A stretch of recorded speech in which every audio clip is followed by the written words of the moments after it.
A graça e a paz do Senhor. Estamos meditando, como os irmãos já sabem, no livro de Atos, e estamos iniciando o capítulo 16. Vou ler os versículos de 1 a 10. Diz assim a palavra do Senhor.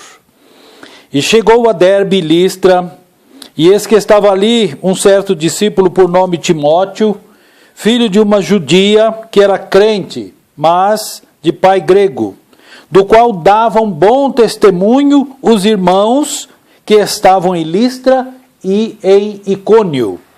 Paulo quis que fosse com ele e, tomando-o, circuncidou, por causa dos judeus que estavam naqueles lugares, porque todos sabiam que seu pai era grego. E quando iam passando pelas cidades, lhes entregavam para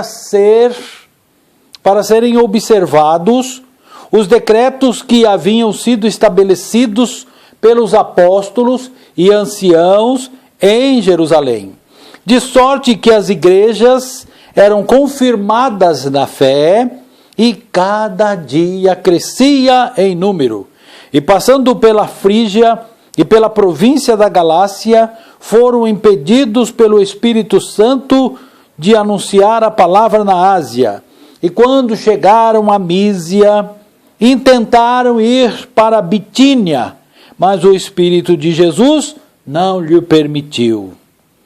E Paulo teve de noite, e tendo passado por Mísia, desceram a Troas.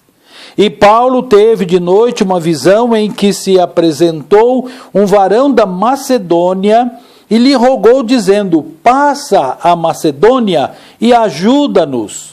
E logo depois desta visão, procuramos partir para Macedônia, concluindo que o Senhor nos chamava para lhes anunciarmos o Evangelho.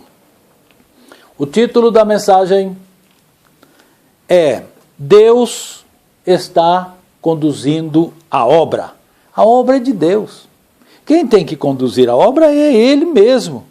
Nós temos que seguir as orientações de Deus. Um pedreiro não faz a obra do jeito que ele quer.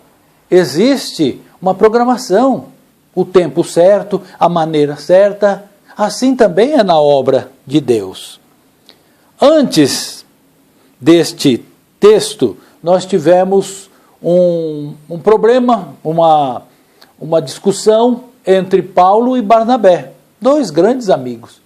E esse desentendimento entre eles não veio lhes causar nenhum problema com a amizade deles. Tomaram a seguir outras decisões.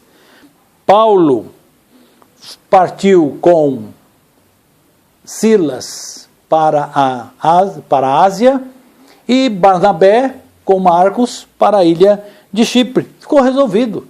Como nós vimos já na semana passada, de 2 são 4 que saíram. De 2 regiões, aliás, de uma região, 2 regiões foram atendidas. E Paulo saiu com Timóteo e foi para a Ásia.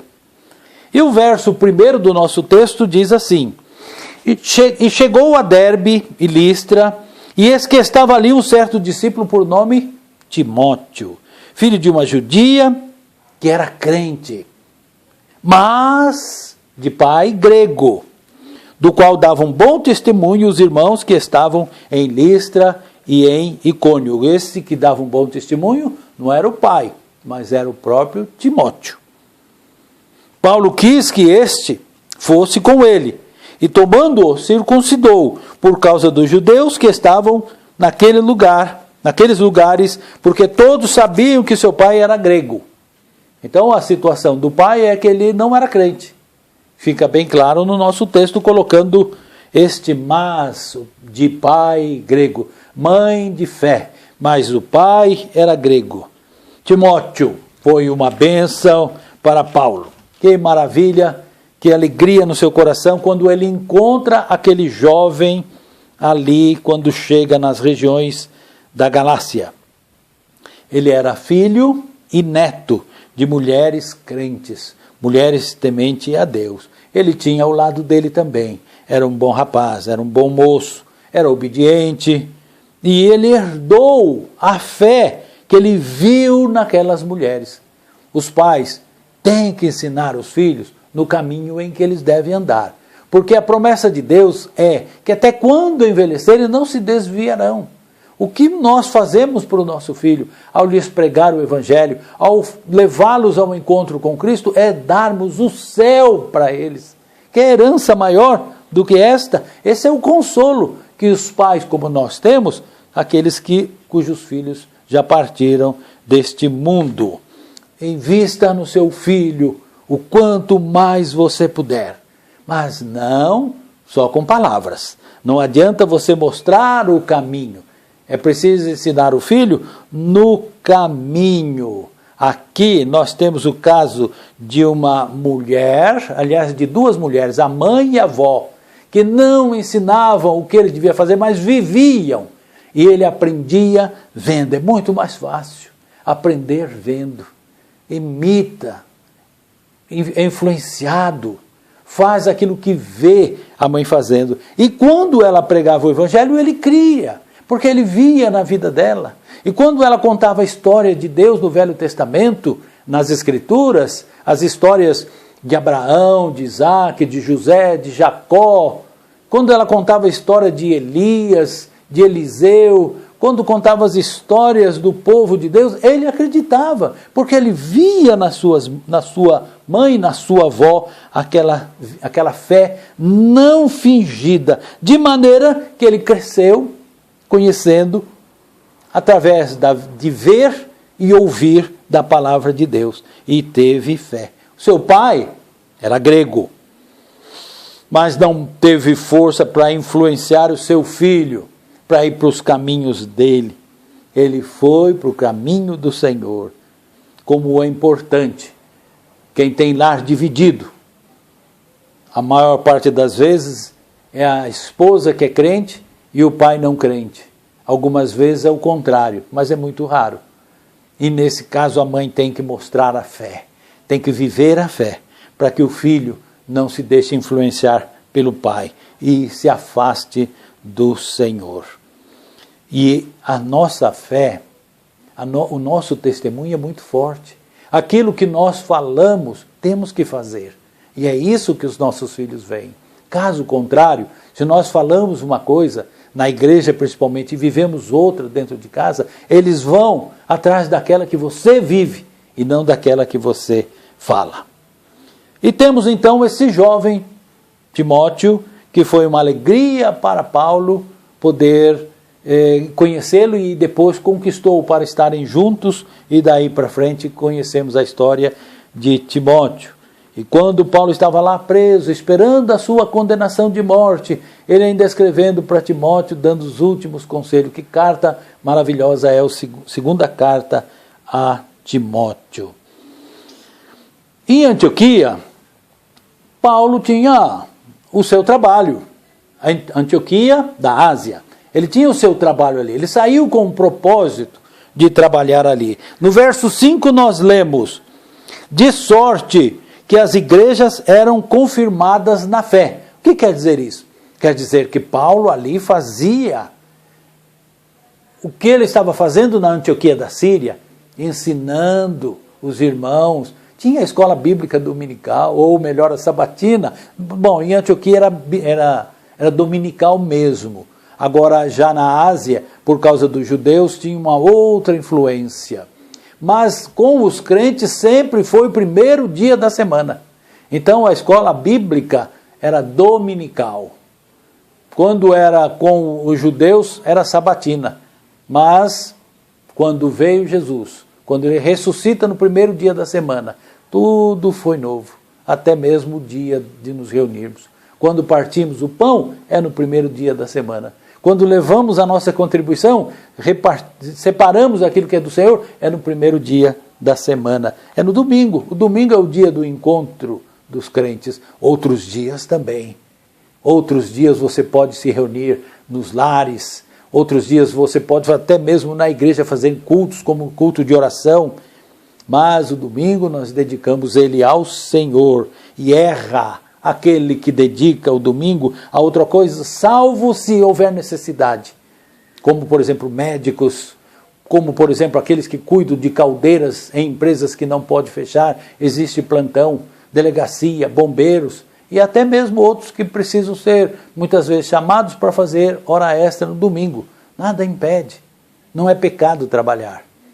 O problema é quando nós tiramos o dia do Senhor e colocamos para outros fundamentos na nossa vida. Então ele ensinava doutrinas, até mesmo como esta, de guardarmos um dia para o Senhor. E o melhor dia para guardarmos, então, já entendemos que é o dia do domingo. Mas ele não fazia só isso não, porque o verso 5 termina dizendo, e cada dia crescia em número. Então ele ensinava as doutrinas, mas também pregava o Evangelho. Nós devemos fazer isso, irmãos. Nós devemos estar reunidos na igreja, aprender, estudar, louvar, ajudar os irmãos, desenvolver o nosso dom, mas lá fora da igreja. O mundo precisa de ouvir a palavra de Deus. O mundo está em trevas e precisa da luz do Senhor. E a igreja crescia, mas Deus queria mais de Paulo. Deus então começa a encaminhar Paulo para outro lugar. E Paulo sai para pregar o evangelho em outros lugares. E no verso 6 diz que ele, passando pela Frígia, tentou pregar o evangelho ali. E pela província da Galácia, tentou pregar o evangelho ali. Foram impedidas pelo Espírito Santo.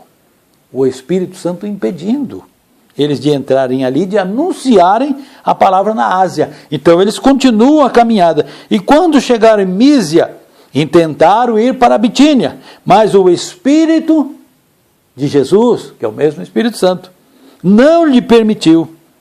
E tendo passado por Mísia, desceram a Troas. Chegaram num ponto onde agora eles tinham um mar pela frente. Do outro lado era outro mundo, era Europa. Eles chegaram no fim da Ásia e vieram passando e não puderam entrar em nenhum lugar para pregar o Evangelho. Deus tinha outro propósito. Deus impedia eles de parar pelo caminho. Tentaram ir a Bitínia, não puderam, foram impedidos por Deus. É estranho nós pensarmos que o Espírito Santo está impedindo a pregação do Evangelho. É estranho. O Espírito Santo quer, a obra precisa caminhar. A ordem de Jesus foi para pregar o Evangelho a toda criatura. E o próprio Deus, através do seu Santo Espírito, impedindo de pregar o Evangelho, eu pensei em duas hipóteses, que poderá ser nenhuma das duas. Mas a primeira é, não entra aí. Aí não tem nenhuma pessoa interessada. Não perca tempo aí. Não jogue pérolas aos porcos. Pode ser. Deus sabe todas as coisas. Você vai entrar aí, vai ficar um tempão aí, e ninguém vai aceitar. Nem entra aí. Continua a sua jornada. Uma outra hipótese que eu pensei é que, Paulo, esse lugar é para outro pregar o Evangelho. Você vai pregar no outro lugar que eu tenho preparado para você. Pode ser uma das duas. Pode ser que não era o tempo ainda. Deus tem um tempo preparado para todas as coisas. Mas o fato é que eles não entraram em nenhum desses lugares para pregar o Evangelho. E sabe o que eles fizeram? Não resistiram à vontade do Espírito Santo. Seguiram em frente. Que bom quando nós entendemos a vontade de Deus, sim ou não. Que bom quando nós não resistimos. Nós deixamos o Espírito Santo dirigir-nos. Paulo era um homem de muita fé. Ele era um homem espiritual. Paulo gastava tempo em oração. Paulo gastava tempo, ou investia o tempo, no estudo da palavra de Deus. Ele lia a palavra de Deus. Deus fala conosco através da palavra. Deus fala conosco através dos momentos das nossas orações. Deus nos instrui. Davi, ele consultava Deus quando ele ia para a guerra. Ele perguntava para Deus se ele deveria ir, se ele deveria levar 100, 200, 300, 1000 soldados. E uma vez Deus falou para ele não ir. Ele perguntou para Deus, se eu for, vou morrer? Deus disse, vai. Então ele não foi, ele obedeceu a Deus. como servos obedientes que devemos ser, nós temos que entender a vontade de Deus e obedecer à vontade de Deus. E eles caminharam, eles chegaram a Troade, ou Troas. Quando eles chegaram ali, naquele lugar era a última cidade. Mas eles estavam felizes, porque eles fizeram a vontade de Deus. E a vontade de Deus é boa, perfeita e agradável.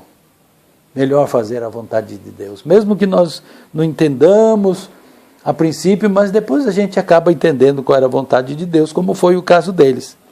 Aqui, logo de começo, quando eles chegaram ali, no verso 9 nós lemos: e Paulo teve de noite uma visão em que se apresentou um varão da Macedônia e lhe rogou, dizendo: passa a Macedônia e ajuda-nos. Então ali já tem uma boa recepção. Naquela noite, quando ele foi dormir, ou antes de dormir, ou num sonho, ou numa visão, ele viu um homem acenando do outro lado do mar, que era a Europa, fazendo sinal para que ele atravessasse o mar, que entrasse na Europa, que viesse a Macedônia para pregar-lhes o Evangelho. E é interessante o verso 10, tem uma outra alegria escondida aqui. E logo depois desta visão, olha o verbo, procuramos nós, primeira pessoa do plural, nós procuramos partir para a Macedônia, concluindo que o Senhor nos chamava para lhes anunciar o Evangelho. Até esse momento, Lucas, que escreve o livro de Atos, ele narrava uma história na terceira pessoa, falando deles, eles, porque ele não estava junto.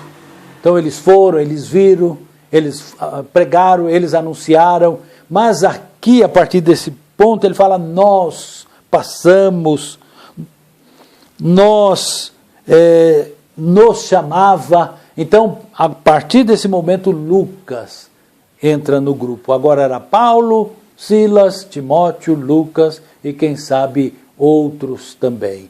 O importante é que esse homem, Lucas, agora também faz parte desse grupo. Foi uma outra alegria que Deus deu para Paulo, para entrar na Europa. Nós vamos ver depois a entrada dele ali na Macedônia. Por enquanto nós ficamos por aqui.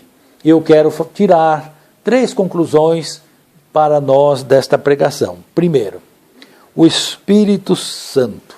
O Espírito de Jesus, como lemos, ou o Espírito de Deus.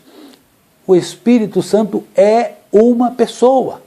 Existem ensinamentos errados por aí, tome cuidado com as seitas, com as heresias. O Espírito Santo é uma pessoa, ele tem atividade, ele instrui, ele impede, ele impulsiona, ele ensina, ele nos alerta. O Espírito Santo age em nós. Nós precisamos aprender a nos deixar dirigir pelo Espírito Santo. Nós, quando vivemos pela fé, nós vivemos dirigido pelo Espírito Santo. Encha-se do Espírito Santo. Você vai conhecer mais a vontade de Deus na sua vida. Nós temos o Espírito Santo, todos nós temos, mas nem todos somos cheios do Espírito Santo. E quando nós não estamos cheios do Espírito Santo, nós não conseguimos ouvir, entender a vontade de Deus para a nossa vida. Segundo lugar, é que nós não devemos fazer nada. Eu disse pela manhã na escola bíblica dominical, por melhor que seja, se não for da vontade de Deus, não faça. Paulo aqui ia pregar o Evangelho. Que coisa melhor do que pregar o Evangelho? Mas não era da vontade de Deus. Então não faça. Deus tem outro propósito para a sua vida. Precisa conhecer o propósito de Deus para a sua vida. Você precisa fazer o que Deus quer que você faça. Você precisa entender o propósito de Deus. Você tem que estar no lugar onde Deus quer que você esteja. Você precisa fazer a vontade de Deus. Deus orienta através da sua palavra.